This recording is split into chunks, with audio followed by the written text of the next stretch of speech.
Assalamualaikum warahmatullahi wabarakatuh. Salam sejahteranya untuk semuanya, para sahabatku semuanya, para subscriber.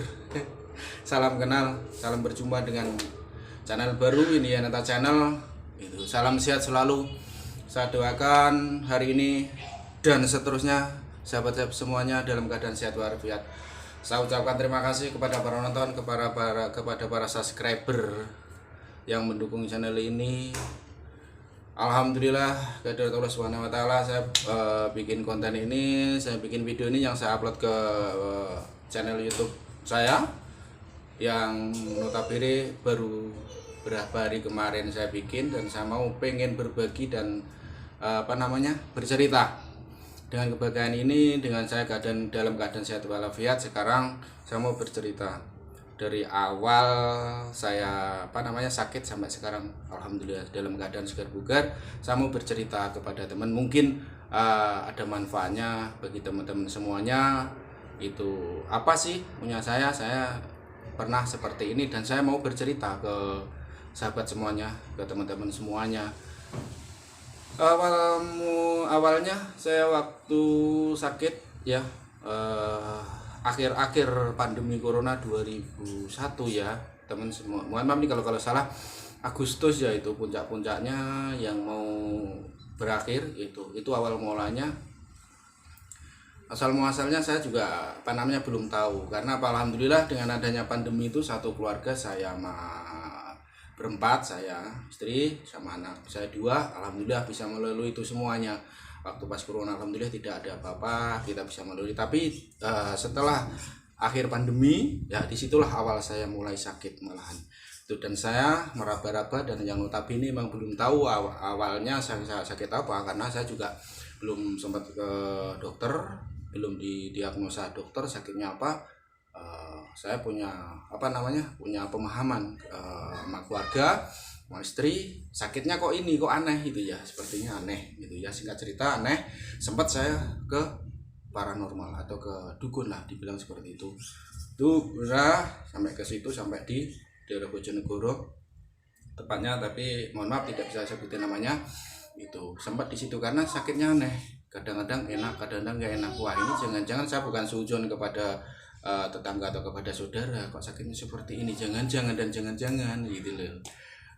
Singkat cerita, salah kok semakin berlanjut gitu, kok nggak ada perbaikan, nggak ada perkembangan yang baik, kok tambah kesini tambah parah seperti itu. Kok mengada-ngada ini penyakit, kadang hilang kadang datang, yang saya rasakan seperti itu. Tapi tidak terlalu sakit, untuk di perut sendiri tidak terlalu sakit itu ya. Nggak taunya saya berobat ke dokter. Kata dokter katanya kecapean. Karena apa? Waktu pas itu setelah corona, waktu ibu ya, itu pas setelah corona itu kan ibu mertua saya nggak ada yang mungkin itu kepikiran. Itu pertama pikiran juga, terus pola makan saya yang tidak teratur, terus begadang, terus ditambah minum kopi mungkin berlebih, karena kan namanya saudara pada kumpul masih berduka. Disitulah awalnya mungkin seperti itu gitu. Tapi saya belum tahu, akhirnya berobat itu tadi itu karena kurangin kopi dan makan tidak teratur seperti itu. Tadinya cuma seperti itu, katanya kecapean. Oke lah, setelah pulang saya konsumsi untuk 3 hari, tapi loh kok masih ada, kok masih seperti ini sakit apa dan sakit apa. Berjalannya waktu malah menjadi sakit saya itu, yang saya rasakan seperti itu. Dada gemetar, itu kayak sakit jantung, cuman nggak sampai pingsan, belum, alhamdulillah belum gitu. Cuman merasakan yang gemetar hebat, kalau malam keringat dingin gitu ya, keringat dingin, kepala pusing, bingung kayak ketakutan seperti itu. Tapi tidak berapa lama, mungkin berangsur-angsur enak gitu, seperti itu. Awalnya dia sakit apa kok tambah gak karu-karuan kan gitu, seperti itu teman-teman. Saya di situ mulai berpikir wah gitu. Tapi saya itu setelah dari dokter, dan itu saya masih berpikir ini antara ini penyakit medis atau non medis. Di situ saya masih bimbang gitu loh. Karena apa? Akhirnya saya berusaha lagi, kata saudara, ya yuk coba ke yang lain gitu, ke orang pintar yang lain, sampai ke orang pintar lagi. Akhirnya juga malah bingungnya kok nggak ada kaitannya seperti itu.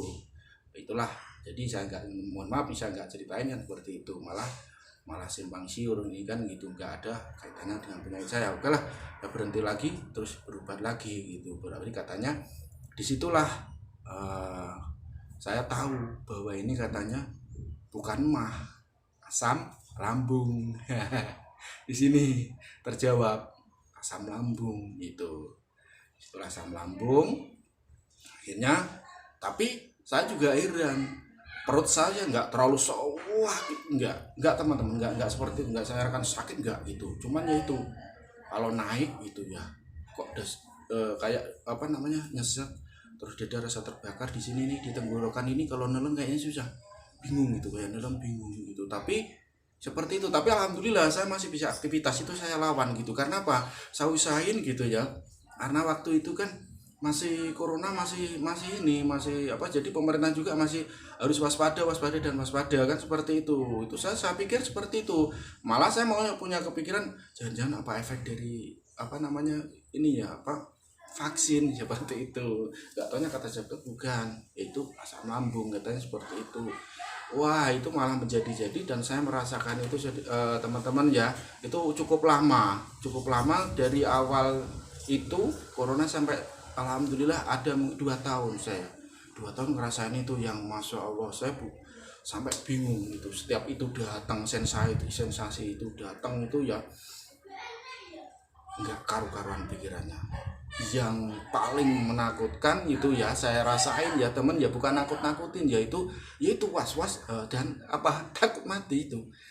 Kalau malam kalau tidur itu tidak merasa tidur, jadi kayaknya badan itu tergeletak di kasur, tapi pikiran kemana-mana, memori yang tadi itu keinget semuanya di sini tuh, ke memori semuanya. Jadi malam itu kayak nggak bisa tidur gitu. Itu belum kalau lagi waktu pas kebangun keringet dingin gitu, gemeter, rasa takut yang hebat. Di situ itu bingung, kok ini obat yang dari dokter tidak ada pengaruhnya sama sekali, kok nggak ngefek sama sekali di badan gitu, kok malah menjadi-jadi di situ teman-teman. Di situ sakitnya seperti itu. Tapi dengan berjalannya waktu alhamdulillah gitu ya teman-teman. Saya ini cuma cerita, itulah awalnya, karena saya belum tahu, karena awalnya saya belum paham apa itu asam lambung. Itu yang sekarang teman-temanku semuanya, sahabatku semuanya yang masih merasakan sakit, jangan takut, itu semuanya bisa kalian lalui, itu tidak ada apa-apanya. Itu tadinya saya juga punya pikiran penyakit gitu, nggak taunya kata dokter asam lambung itu bukan penyakit seperti itu, karena itu kelebihan cairan yang naik ke kerongkongan seperti itu, karena dari saya terus ingat mungkin pola makan dan pola tidur atau pola istirahat. Awalnya itu karena banyak pikiran, banyak masalah, yang karena apa, waktu itu pas Agustus terakhir mau pandemi corona itu kan, orang kan waktu pandemi itu kan nggak ada yang nggak ketakutan, hebat semua ketakutannya, itu berlebih ketakutannya semua, takut ini takut itu, mau keluar takut, mau kemana-mana harus ada ini harus ada itu, prosedurnya harus dipakai, masuk ke kampung orang, ke desa orang, nyampe ke saya sendiri, mau ke orang tua itu harus lapor, harus begini. Waktu itu waktu lockdown dan lain-lain, di situ mungkin itu campur aduk yang nggak karu-karuan. Disitulah sampai terjadilah asam lambung gitu. Tadinya awalnya sebelum saya tahu ya, saya kira penyakit non medis ya, kasarnya ngomong kena apalah seperti itu kalau ya teman-teman ya, kalau namanya belum tahu ya seperti itu ya gitu. Tapi alhamdulillah, tapi saya awalnya saya nggak suzon ke tetangga atau ke siapa-siapa, tidak, karena kan belum tahu gitu. Saya kira itu karena apa, itu punya pikiran juga, wah corona apa seperti ini gitu. Tapi alhamdulillah berjalan waktu dengan adanya saya konsultasi ke dokter dengan rekan-rekan yang pernah mengalami itu, teman-teman itu. Tapi itu saya tidak putus asa dalam arti saya, kalau sensasi itu datang saya lawan, berusaha, saya harus bisa kan gitu.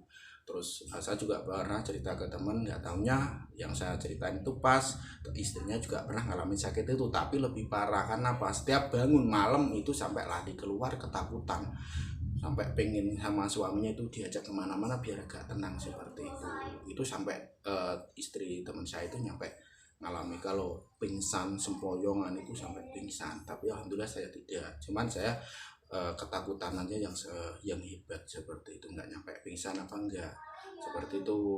Artinya saya juga makan harus diatur, ini diatur itu, tapi alhamdulillah artinya saya juga bisa kurangin, sekarang saya udah bisa minum kopi teman-teman. Itulah singkat cerita saya awal saya sakit itu ya. Dengan saya bikin konten seperti ini saya pengen berbagi itu. Berbaginya begini, saya bukan menakut-nakutin teman-teman yang masih sekarang sakit, para pejuang asam lambung itu. Tadinya saya hampir 2 tahun ya, bukan tadi, saya 2 tahun mengalami ini, tapi alhamdulillah dengan kesabaran, dengan keikhlasan gitu ya, sadar bahwa ini cuman ujian dari Allah SWT, akhirnya bisa melalui semuanya. Pertama, jangan sampai pikiran ke bawah stres ya, bahwa stres itu yang paling utama gitu ya, seperti itu. Insya Allah itu dengan kesabaran kita, dengan mungkin kita cari tahu gitu ya maksudnya, tapi itu semua nantinya kita bisa lalui seperti itu. Itulah awal saya sakit dan saya merasa pengen berbagi gitu loh, berbagi, saya cerita seperti ini ke teman-teman yang sekarang masih merasakan sakit itu. Teman-teman tidak sendiri, teman-teman, banyak teman-teman yang merasakan sakit seperti itu, mungkin sekarang masih bingung ini sakit apa. Teman-teman jangan takut ya, itu cuman asam lambung, itulah gas yang naik ke ini yang namanya dinamakan asam lambung seperti itu ya. Jadi jangan takut, pasti sembuh, dengan kesabaran pasti sembuh, jangan takut gitu. Itulah awal mulanya saya bisa sakit, alhamdulillah sampai saya seperti ini, itu yang bisa saya ceritakan. Dan waktu saya sambung lagi untuk sesi keduanya, untuk video yang keduanya saya bikin konten seperti ini, ntar saya upload ke video ke channel saya gitu. Saya ucapkan terima kasih kepada para subscriber, kepada senior youtuber itu ya. Ayo para subscriber, para penonton, dukung channel ini. Emang bila bermanfaat, ayo share video ini biar teman-teman tahu ceritanya kalau sakit itu pasti sembuh. Dengan adanya kita berusaha pasti sembuh. Nggak ada penyakit yang nggak ada obatnya, pasti ada obatnya. Yang penting kitanya berserah diri, kitanya berusaha, kita ikhtiar, tidak ada yang nggak mungkin, pasti ada jalan gitu ya. Terima kasih. Bila mana ada kata-kata atau kata-kata saya yang kurang sopan, yang bahasanya belepotan ini teman-teman ya gitu ya, karena saya baru ini ya bikin channel ini, saya rasa saya pengen berbagi kepada teman semuanya. Lain waktu sambung lagi. Saya ucapkan terima kasih, salam sehat untuk semuanya, jangan lupa bahagia. Wassalamualaikum warahmatullahi wabarakatuh. Salam sejahtera untuk semuanya.